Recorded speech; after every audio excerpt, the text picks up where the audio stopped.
Welcome to Akhila kitchen. చూడండి, నేను ఈరోజు నాటుకోడి పులుసు ఏ విధంగా చేస్తే మనకు ముక్క మెత్తగా టేస్టీగా ఉంటుంది అనేది నేను స్టెప్ బై స్టెప్ ప్రాసెస్ చెప్తాను. ఇది చాలా టేస్టీగా ఉంటుంది ఫ్రెండ్స్. వేడి వేడి సంగటిలో కానీ, చపాతీల్లో కానీ, వడల్లో కానీ అన్నిట్లో సూపర్ కాంబినేషన్ నాటుకోడి పులుసు అనేది. చూడండి ఏ విధంగా ఉందో, ఇది చూస్తుంటేనే నోట్లో నీళ్ళు ఉడుతున్నాయి ఫ్రెండ్స్. ఇప్పుడు లేట్ చేయకుండా నెక్స్ట్ ప్రాసెస్లో వెళ్ళిపోదాం ఫ్రెండ్స్. నాటుకోడి పులుసు కోసం నేను 1 kg నాటుకోడి ఈ విధంగా చికెన్ కట్టుకున్నాను. చూడండి, ఇది ఉప్పు పసుపు వేసి క్లీన్గా కడుక్కోండి. దీంట్లో స్మెల్ అనేది కొంచెం ఎక్కువగానే ఉంటుంది ఫ్రెండ్స్. నేను ఆల్రెడీ ఇది ఉప్పు పసుపు వేసి క్లీన్గా కడిగేసాను. ఇది పక్కన పెట్టుకుందాం.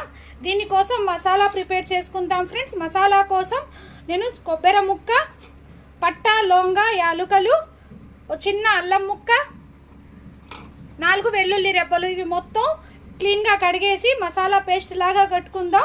నేను ఆనియన్స్, టమాటాలు, కొత్తిమీర ఈ విధంగా సన్నగా స్టవ్ వెలిగించి కుక్కర్ పెట్టాను ఫ్రెండ్స్. ఇది కర్రీ అనేది కొంచెం కుక్కర్లోనే కుక్ చేసుకోవాలా, ఎందుకంటే ఈ నాటుకోడి అనేది కొంచెం గట్టిగానే ఉంటుంది ఫ్రెండ్స్. ఇందులో 4-5 టేబుల్ స్పూన్ ఆయిల్ వేసుకోండి. ఆయిల్ బాగా హీట్ అయిన తర్వాత షాజీరా వేసుకోండి ఫ్రెండ్స్. ఈ షాజీరా ఏమంటే కొంచెం నీచు స్మెల్ని ఎక్కువ ఏముండనీదు. ఇందులోనే ఆనియన్ వేసుకోండి. సన్నగా నేను ఆనియన్ కట్ చేసి పెట్టుకొని ఉన్న ఒక 3 ఆనియన్స్ వరకు ఈ విధంగా ఆనియన్స్ వేసుకొని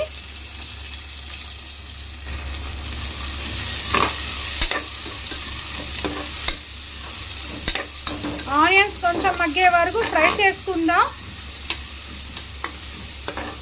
ఈ విధంగా మీరు నాటుకోడి పులుసు చేసుకుంటే చాలా టేస్ట్గా ఉంటుంది ఫ్రెండ్స్. చాలా కమ్మగా ఉంటుంది. ఈరోజు మా ఇంట్లో సండే స్పెషల్ నాటుకోడి పులుసు, చపాతీలు, దీంట్లో వడలకైనా దోశల్లోకైనా సూపర్గా ఉంటుంది నాటుకోడి పులుసు.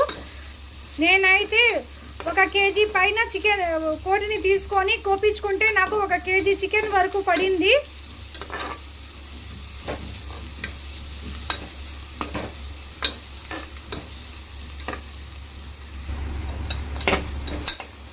ఆనియన్స్ ఈ విధంగా మగ్గుతున్నప్పుడే నేను కొంచెం గల్లుప్పు,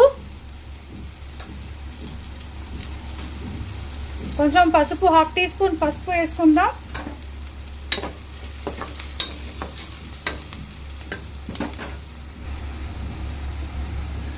ఇందులో కొబ్బరి పేస్ట్ వేసుకోవాలి ఫ్రెండ్స్. ఇందాక నేను గ్రైండ్ చేసి పెట్టుకోనుల్లా కొబ్బరి మొత్తం ఇది వేసుకొని ఇది కూడా పచ్చి వాసన పోయే వరకు ఫ్రై చేసుకుందాం.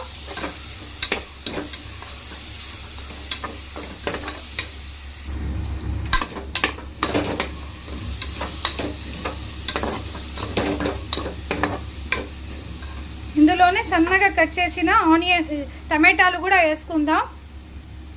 ఈ టమాటాలు కూడా ఈ మసాలాలోనే మగ్గిపోవాలా. రెడ్ చిల్లీ పౌడర్ మీ స్పైసీనెస్ని బట్టి వేసుకోండి. నేను ఈ రెడ్ చిల్లీ పౌడర్లోనే ఫ్రెండ్స్ ధనియాలు కూడా వేసి ఆడిపిచ్చి పెట్టుకుంటున్నాను మిల్లుకేసి. చాలామందికి డౌట్ వస్తుంది మీరు ధనియాల పొడి యూజ్ చేయరా అని చెప్పి. నేను ఆల్రెడీ నా వీడియోలో చెప్పాను. నేను దీంట్లోనే ధనియాలు అనేవి ఆడిపిచ్చి పెట్టుకుంటాను మిల్లుకేసి. చూడండి, ఇది కూడా పచ్చి వాసన పోయే వరకు బాగా మగ్గించుకుందాం మీడియం ఫ్లేమ్ మీద పెట్టి. మీకు అవసరం అనిపిస్తే కొంచెం వాటర్ వేసుకోండి.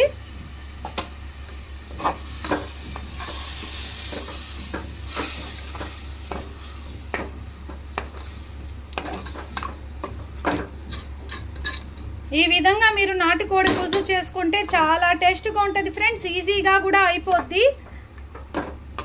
ఇది ఉడకడానికి కొంచెం సమయం ఎక్కువగానే పడుతుంది.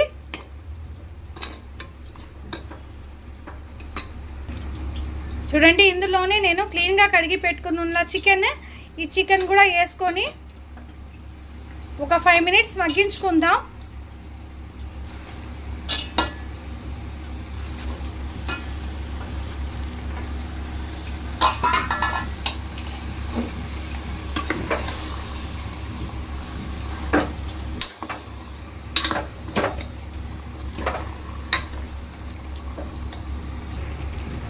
చూడండి, ఇది నేను బాగా మగ్గించుకున్నాను 5 మినిట్స్ అలా. ఇందులో మేము మీ గ్రేవీ థిక్నెస్ని బట్టి వాటర్ వేసుకుందాం. దీంట్లో కొంచెం వాటర్ ఎక్కువ వేసుకోండి. ఇది ఉడకడానికి ఫ్రెండ్స్ ఒక 15 మినిట్స్ 20 మినిట్స్ వరకు పడుతుంది కుక్కర్లో అయినా కానీ.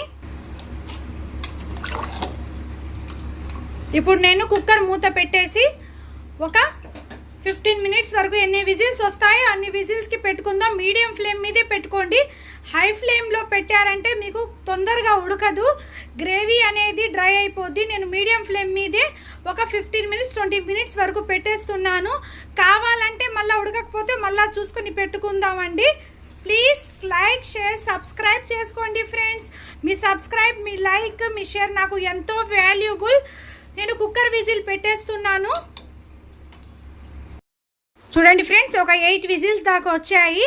నేను కుక్కర్ కట్టేశాను. ప్రెషర్ మొత్తం పోయిన తర్వాత కుక్కర్ మూత ఓపెన్ చేసి చూద్దాం మన కర్రీ ఏ విధంగా ఉడికిందో అనేది. చూడండి ఫ్రెండ్స్, ప్రెషర్ మొత్తం వెళ్ళిపోయిన తర్వాత నేను కుక్కర్ మూత ఓపెన్ చేసి చూశాను. మన కర్రీ అయితే బాగా ఉడికిపోయింది. ముక్క కూడా చాలా మెత్తగా ఉడికింది ఫ్రెండ్స్. మీకు చూపిస్తాను ఏ విధంగా ఉడికింది అనేది. చూడండి, ఈ విధంగా తుంచితే ముక్క తుంచిపోతుంది. ఈ విధంగా ఉడికితే మాకు అది సరిపోతుంది ఫ్రెండ్స్. మాకు గ్రేవీ ఏ థిక్నెస్ కావాలో ఆ థిక్నెస్ని పెట్టుకోండి. మీకు గ్రేవీ కొంచెం చిక్కగా కావాలంటే మళ్ళీ స్టవ్ వెలిగించుకొని పెట్టుకోండి ఫ్రెండ్స్. ఇప్పుడైతే నేను పైనుంచి కొత్తిమీర చల్లేస్తున్నాను. మన నాటి కోడి పులుసు రెడీ అయిపోయింది friends. Please like share subscribe friends. Subscribe my channel Akhila kitchen. ఇలాంటి మరిన్ని టేస్టీ రెసిపీస్ కోసం నా ఛానల్ని సబ్స్క్రైబ్ చేసుకోండి ఫ్రెండ్స్. నేను మరీ అడుగుతున్నాను, సబ్స్క్రైబ్ చేయడం మాత్రం మర్చిపోబాకండి. Thank you for watching.